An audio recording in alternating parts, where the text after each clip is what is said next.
13 करोड़ में बेचने का काम किया गया है। ये शायद आपकी जानकारी में नहीं है। अगर विस्तृत जानकारी चाहिए तो हमारे बड़े भाई के मिश्रा जी से कृपा पूर्वक आप सभी पत्रकार साथी संपर्क करने का काम करें।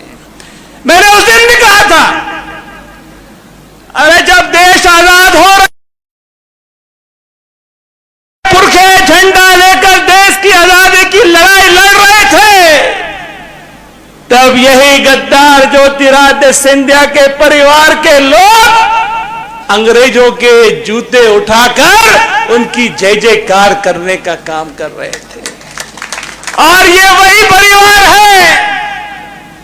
अरे झांसी की रानी जब हिंदुस्तान को आजादी की लड़ाई में लड़ रही थी, तो यही आपने तो इतिहास है, मैं तो गलत नहीं बोल रहा हूं, सभी पत्रकार साथी आप भी इस बात को जानते हैं कि झांसी की रानी के साथ में क्या किया गया।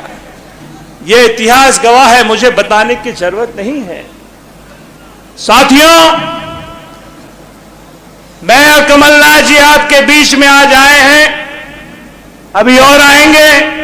हमारे अध्यक्ष जी का बड़ा फरमान हमको हुआ है, हमारे छोटे भाई जेवी का भी फरमान हुआ है। अभी और जिले के विधानसभाओं का हम दौरा करेंगे। मेरा आपसे करबद्ध निवेदन है, हाथ जोड़कर निवेदन है कि इस 3 तारीख के चुनाव में बहन आशा को, हमारी छोटी बहन है, पिछले जब चुनाव हो रहा था आपने वीडियो सुना होगा, सुना था कि नहीं सुना था? अरे सुना हो तो कमलनाथ जी को हाथ ऊंचा करके बताओ जरा। और उस वीडियो में क्या था? अरे सुना ही नहीं दे रहा, मुझे जोर से बोलिए। अब आप अंदाज लगा लीजिए कि कैसा नेता हमारे क्षेत्र में थे। ये डग्गी राजा यहाँ बैठे हैं, हमारे विधायक है 5 मार्ग के। मैं जब प्रदेश का अध्यक्ष था तो डग्गी राजा मेरे पास आए और कहे, भैया इनसे हमें बचा लो। मुझे याद है नगरपालिका का चुनाव हो रहा था और रात को 2 बजे हम दोनों भाइयों की मीटिंग हुई। जेवी भी उस समय हमारे साथ में थे। और अभी हम लोग जहां जाते हैं वहां लोग कहते हैं, भैया देश की आजादी के बाद देश तो आजाद हो गया, लेकिन ग्वालियर और भिंड संभाग देश की आजादी के बाद 2020 में आजाद हुआ है। 2020 में कोई भी काम हो सिंधिया जी के बना नहीं हो सकता। कोई भी चिट्ठी, कोई भी नियुक्ति करना हो सिंधिया जी की परमिशन लेना चाहिए। ऐसे गद्दारों ने, जिन्होंने हमारा वोट को बेचा है, जिन्होंने हमारी मातृ संस्था कांग्रेस के साथ धोखा किया है, उनको 3 नवंबर को सबक आपका वोट देकर, हाथ के पंजे का बटन दबाकर बहन आशा को यहां से जिताकर मध्य प्रदेश में सरकार बनाकर कमलनाथ जी को मुख्यमंत्री बनाकर बदला लेना है।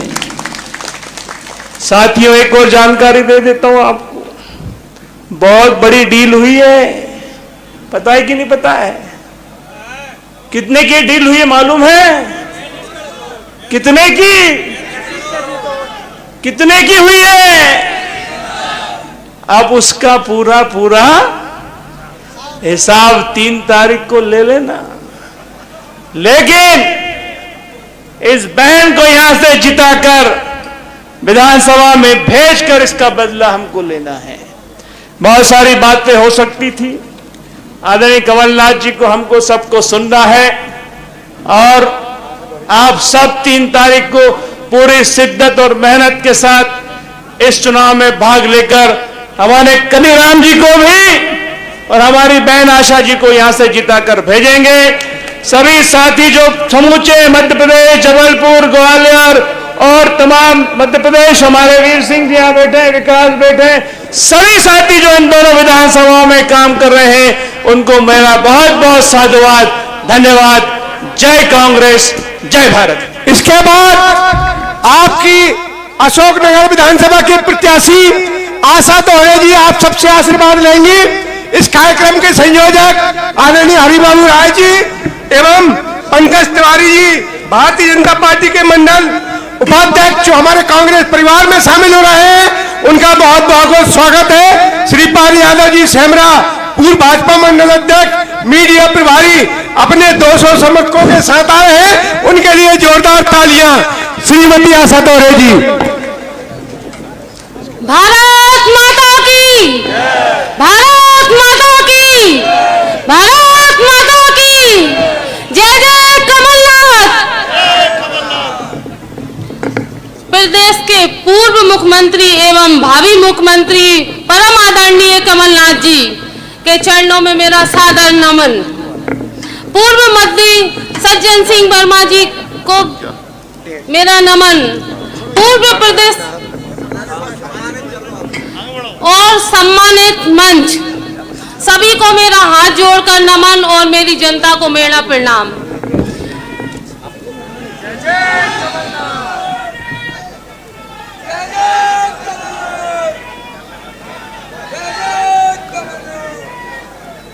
जय जय कमलनाथ।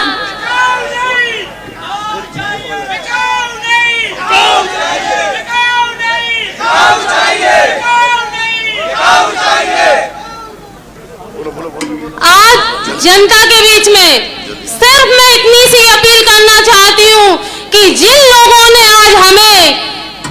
की वजह से आज हमें ये चुनाव करना पड़ रहा है कोरोना काल में, उन लोगों को हमें जवाब देना है कि उनने जो हमारे साथ गद्दारी की है उसका फल उन्हें मिलेगा। जिस जनता ने उन्हें सर आंखों में बैठाया था वही जनता आज आप लोगों को इन लोगों को धूल में मिलाएगी। इस संकल्प कर लो कि इन लोगों को इनके किए की सजा हम देंगे। और मैं आपकी बहन, आपकी बेटी, आप फिक्र मत करना, आपके लिए हमेशा खड़ी रहूंगी। जहां जहां आपको परेशानी आएगी मैं आपके आगे खड़ी रहूंगी। महिला को कोई कमजोर ना समझे, सामने वाले को ये बता देना चाहती हूँ जिसके साथ जनता का आशीर्वाद होता है उसे किसी और की कभी जरूरत नहीं पड़ती। जय हिंद, जय कांग्रेस, जय भारत। अब इसके बाद जिनको आपको इंतजार है, हम सबके नेता माननीय कमलनाथ जी। जय जय कमलनाथ, जय जय कमलनाथ, जय जय कमलनाथ, जय जय कमलनाथ। बिकाऊ नहीं, बिकाऊ नहीं भाई, बिकाऊ नहीं। मेरे भाई अरुण यादव जी, जिनके पिताजी सुभाष यादव जी मेरे साथी रहे, 40 साल पहले लोकसभा में भी मेरे साथी थे। और जब भी मैं अरुण की तरफ देखता हूं, अरुण नहीं याद आता मुझे, तो सुभाष यादव जी याद आते हैं। हमारे युवा नेता जयवर्धन सिंह जी, हमारे विधायक चंदेरी के विधायक गोपाल सिंह डग्गी राजा जी, हमारे जिला कांग्रेस कमेटी के अध्यक्ष हरि सिंह रघुवंशी जी, हमारे जबलपुर के विधायक संजय यादव जी, हमारे छिंदवाड़ा चौरई क्षेत्र के विधायक सुजीत चौधरी जी, जिनके पिताजी मेरे बहुत पुराने साथी थे, वो भी विधायक थे, ये छिंदवाड़ा से हैं। इनके पिताजी भी विधायक रहे हुए हैं। ये तो फोकट के विधायक हैं, ये तो पिताजी की कमाई का फायदा उठा रहे हैं। हमारे विधायक बैजनाथ कुशवाहा जी, निशंक जैन जी, कन्हैयाराम लोधी जी, हमारे मुगाली के प्रत्याशी प्रेम नारायण शर्मा जी, महेंद्र शर्मा जी, रमेश तोड़िया जी, त्रिलोन अहिरवार जी, हरिबाबू राय जी, हमारे किसान कांग्रेस के अध्यक्ष और मेरे साथी दिनेश गुजर जी, सभी यहाँ मंच पर बैठे हुए कांग्रेस के नेतागण, मेरे साथीगण, आदरणीय बुजुर्गों, भाइयों बहनों और हमारी आशा दोहरे जी हमारी उम्मीदवार। सबसे पहले मैं आपको धन्यवाद देना चाहता हूं कि आप यहां आए, आपने कांग्रेस का सम्मान बढ़ाया। इतनी देर से आप बैठे हैं, आप सबका बहुत बहुत धन्यवाद। और आपको बधाई भी देना चाहता हूं कि आपने पिछले लोकसभा चुनाव में लगभग 1.5 साल पहले पूरे मध्य प्रदेश को संदेश दिया था कि अब अशोकनगर और ये संभाग आजाद हुआ है, हम आजाद करके छोड़ेंगे। अशोकनगर ने ये संदेश पूरे मध्य प्रदेश में दिया, तो आपको बधाई देना चाहता हूं। आपकी पहचान सही थी और आपने ये संदेश दिया, आप सब बधाई के पात्र हैं। मैं महाराजा नहीं हूं, कोई मेरा गुलाम नहीं है, मैं मामा नहीं हूं, मैं अपनी जेब में नारियल नहीं रखता, मैं घोषणाएं नहीं करता और मैं झूठ नहीं बोलता। मैंने कभी चाय नहीं बेची, मैं तो कमलनाथ हूं। मैंने कुत्ते की समाधि नहीं बनाई, मैंने तो मध्य प्रदेश का सबसे बड़ा मंदिर हनुमान मंदिर छिंदवाड़ा में बनाया है।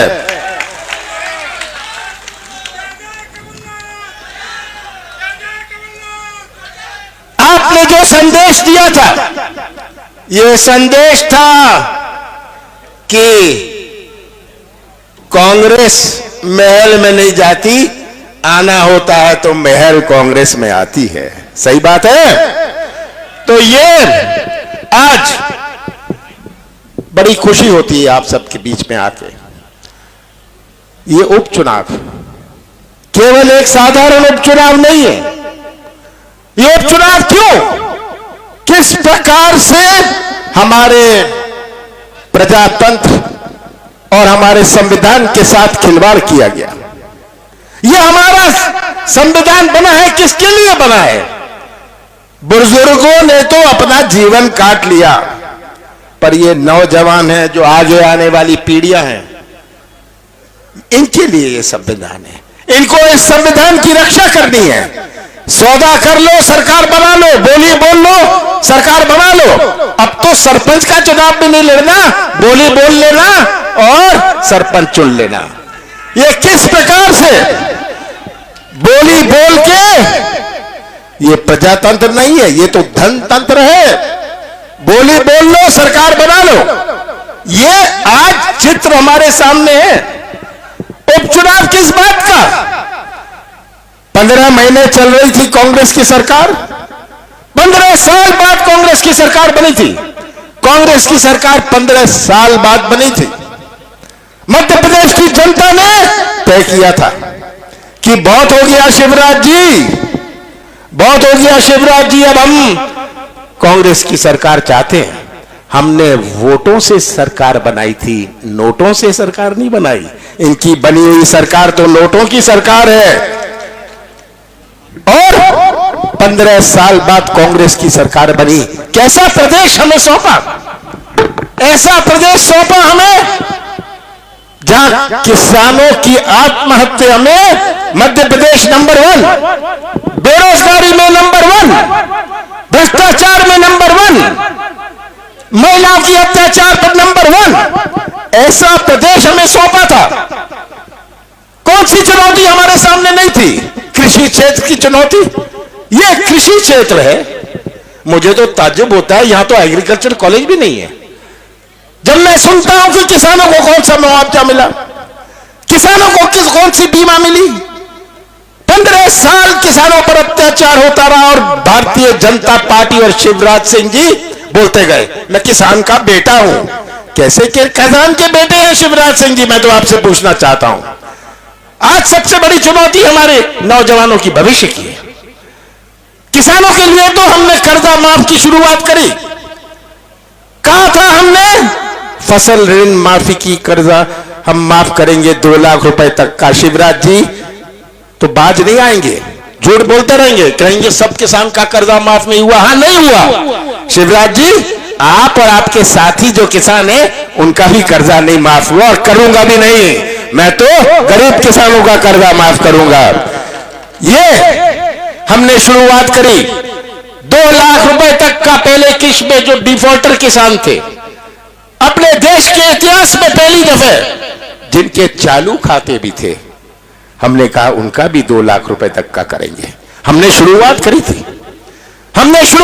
थी, इसकी गवाह आज 27 लाख किसान हैं। दूसरा किस्त चालू किया था, तीसरा किस्त हमें जून से करना था। और मैं मध्य प्रदेश के किसानों को कहना चाहता हूं कि कांग्रेस की सरकार आएगी, हम हर किसान का 2 लाख रुपए तक का कर्जा माफ करेंगे। यह हमारा वचन था, हमने उदाहरण दिया। 15 महीनों में हमने अपनी नीति और नियत का परिचय दिया। हमारे नौजवानों की भविष्य की चुनौती, कितने नौजवान हैं यह खड़े हुए, भटकते हुए नौजवान, इनकी दुनिया कुछ और है, हमारे बुजुर्गों की दुनिया कुछ और थी।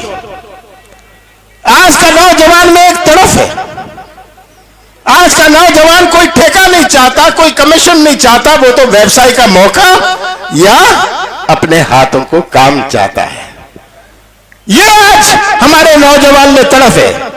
20 साल पहले नौजवान कॉलेज नहीं जाता था, गांव में रहता था, अब तो नौजवान जाके इंजीनियर भी बन गया, MBA भी कर लिया। सही बात है ना? और वो ना गांव का रहा ना शहर का रहा। यही नौजवान हमारे मध्य प्रदेश का निर्माण करेंगे भविष्य में। कैसा मध्य प्रदेश हमारा बनेगा अगर ये नौजवान का भविष्य अंधेरे में रहे? यह सबसे बड़ी चुनौती है कि हमारे नौजवान जो हमारे प्रदेश का निर्माण करेंगे भविष्य में, इनका भविष्य कैसे सुरक्षित रहे, ये सबसे बड़ी चुनौती है। कैसे निवेश आए, कैसे आर्थिक गतिविधि लगे। मध्य प्रदेश में 15 सालों में जितने उद्योग लगते नहीं थे, उससे ज्यादा उद्योग बंद हो जाते थे। किसी को मध्य प्रदेश पर विश्वास नहीं। मैंने शुरुआत करी कि मध्य प्रदेश में विश्वास बने। मध्य प्रदेश की विश्वास क्या मध्य प्रदेश की पहचान माफिया से होगी? क्या मध्य प्रदेश की पहचान मिलावट से होगी?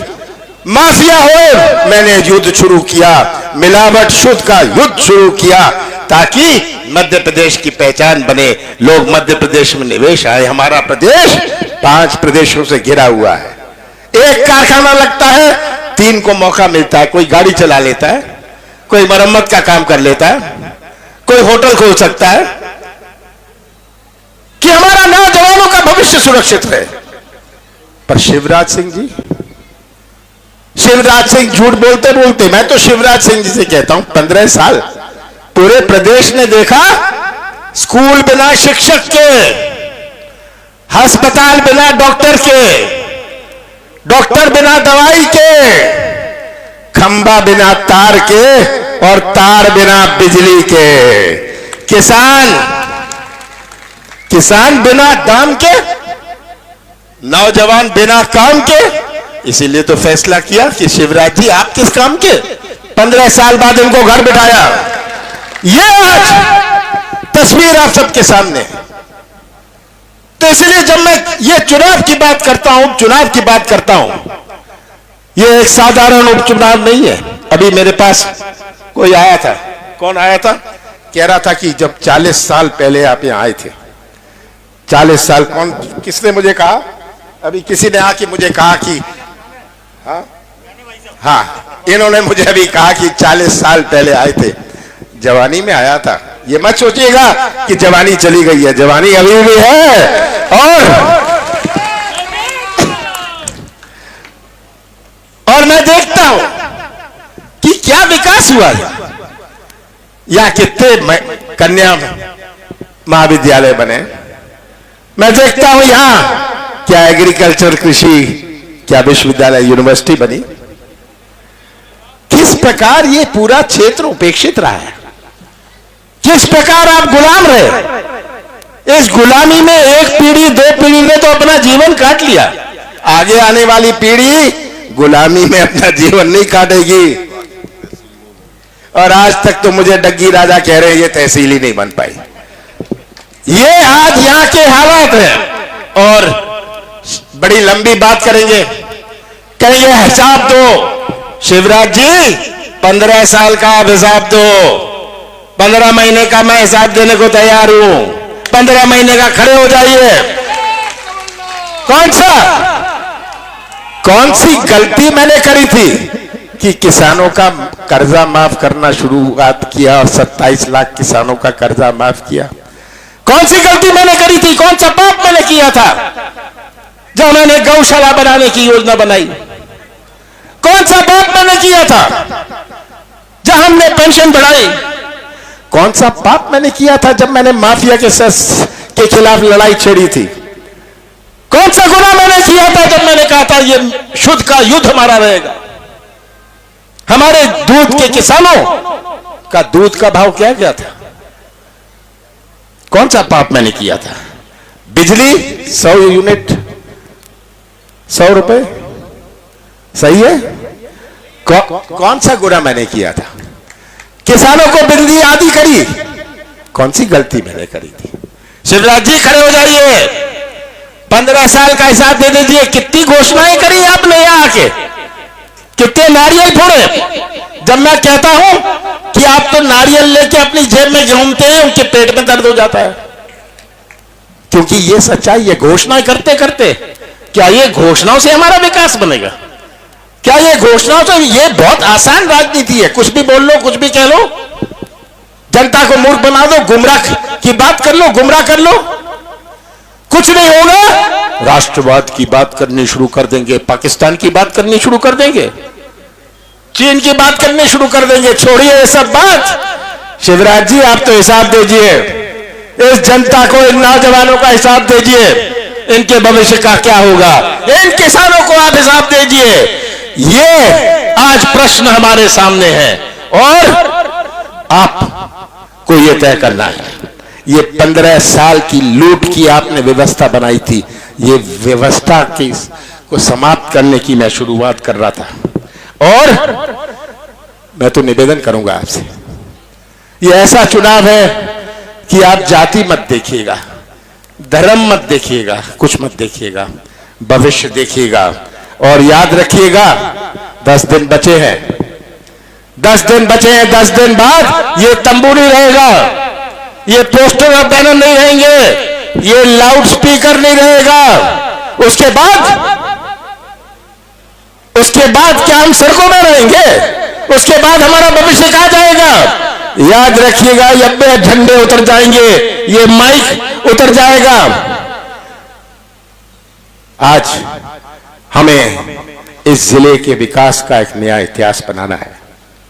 मैं आज आपसे वोट नहीं मांगने आया, वोट तो मांग रहा हूं, पर साथ साथ एक रिश्ता जोड़ने आया हूं। और एक रिश्ता जोड़ने आया हूं, ये हमारा रिश्ता हमेशा का बना रहेगा। और हम मिलकर हमारी आशा दोहरे जी हैं, समाज सेविका है। बड़े सोच समझ के हमने इनको अपना उम्मीदवार बनाया है। ये तो करेंगी आपकी सेवा, मुझे कोई शक नहीं है, ये करेंगी आपकी सेवा। पर याद रखिएगा कि कमलनाथ भी आपके साथ जुड़कर रहेगा। और इतना ही मैं कह सकता हूं कि हम मध्य प्रदेश का भविष्य सुरक्षित रखें। हमारे मंगावली के भी प्रत्याशी आए हुए हैं, कन्हैया लाल जी आपके पड़ोसी है। ये मैं तो मंगावली जाऊंगा तो इसीलिए बारे में मैंने नहीं कहा, पर ये भी एक समाज सेवक है। ये क्या आपको राजनीतिक लगते हैं? क्या आपको नेता लगते हैं या समाज सेवक लगते हैं? ये समाज सेवक है, ये भी सेवा करेंगे आपकी।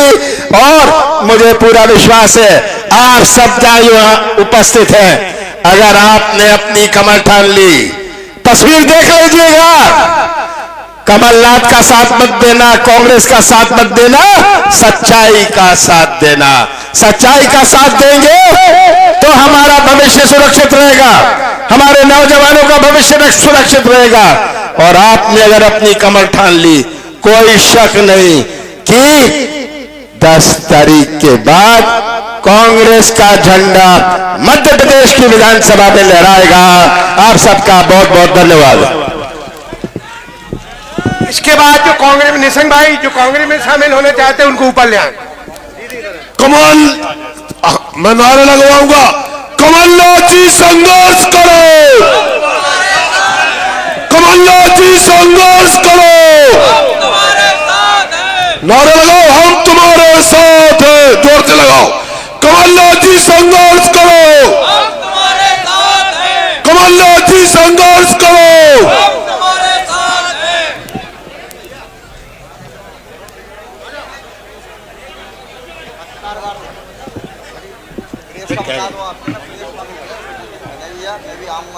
अभी